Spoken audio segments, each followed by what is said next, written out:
உங்களுடைய தமிழ்நாட்டில் உங்கள் திராவிட மண்ணில் உங்கள் பெரியார் மண்ணில் உங்கள் தொப்புள் கொடி உறவுகள் இங்கே அகதிகளாக திரிந்து கொண்டிருக்கிறார்கள். சுதந்திரம் இல்லாமல் சோறு தண்ணி இல்லாமல் திரியிறாங்களே, அவங்களுக்கு ஏதாச்சும் ஒரு வழி நீங்கள் பண்ணீங்களா? உங்கள் தந்தை கிட்ட பேசுனீங்களா? இல்லை உங்களுடைய அண்ணங்கிட்ட பேசுனீங்களா?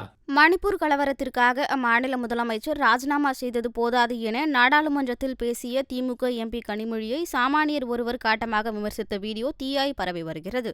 டெல்லி அரசியலை பேசி பேசி வசமாக சிக்கிக் கொள்கிறார் ஒருவர், தமிழ்நாட்டை சார்ந்தவர். அது யாருன்னு பார்த்தீங்கன்னா நம்ம அக்கா கனிமொழி அவர்கள் தான்.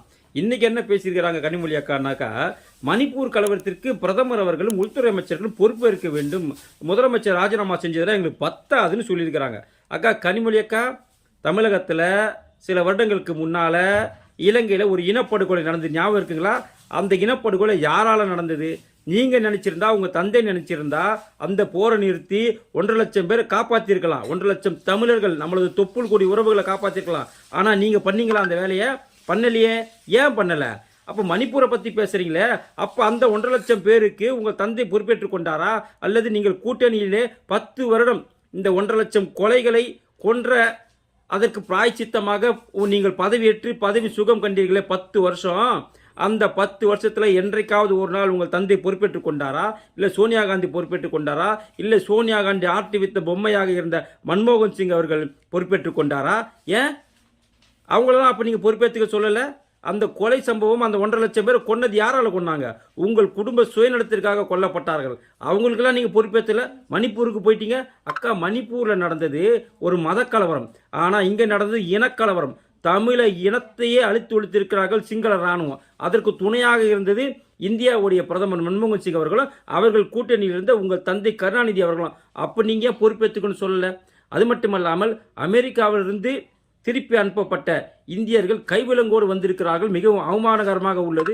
அமெரிக்காவை கண்டிக்க வேணும்னு சொல்கிறீங்களே, இலங்கையிலிருந்து அகதிகளாக வந்த நமது தொப்புள் கொடி உறவுகளை நீங்கள் எந்த நிலைமையில் வச்சுருக்கீங்க? இன்னும் கூட அகதிகள் முகாமில் அவங்களுக்கு சாப்பாடு சரி கிடையாது, அவங்களுக்கு உறைவிட வசதி சரி கிடையாது, அவங்களால வெளியே சுதந்திரமாக உலாவ வர முடியல. இப்படி ஒரு கொடுங்கோல் ஆட்சியை தான் உங்கள் தமிழகத்தில் நீங்கள் அவங்ககிட்ட வச்சுருக்கீங்க. ஏன் எவ்வளவோ கடிதம் எழுதுகிறாரே உங்களுடைய முதலமைச்சர், ஏன் ஒரு கடிதம் எழுதி தமிழக அகதிகளுக்கு ஒரு நல்வாழ்வு வேண்டும், அவர்களுக்கு சுதந்திரம் வேண்டும், அதனால் நீங்கள் அவங்க நல்வாழ்வுக்கு ஏதாச்சும் உதவி பண்ணுங்க, நீங்கள் மத்திய அரசை கேட்க வேண்டியதானே? ஏன் இன்னி வரைக்கும் கேட்கல?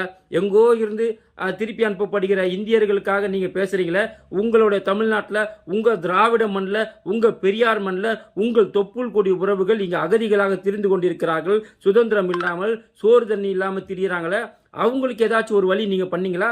உங்கள் தந்தை கிட்ட பேசுனீங்களா? இல்லை உங்களுடைய அண்ணங்கிட்ட பேசுனீங்களா? அதனால் எப்போ பார்த்தாலும் டெல்லி, உத்தரப்பிரதேஷ், மணிப்பூர், தயவு செஞ்சு நிறுத்துங்கக்கா. எவ்வளோ தாங்க உங்களுக்கு எங்களை மாதிரி சின்ன பசங்க அட்வைஸ் பண்ணுறது?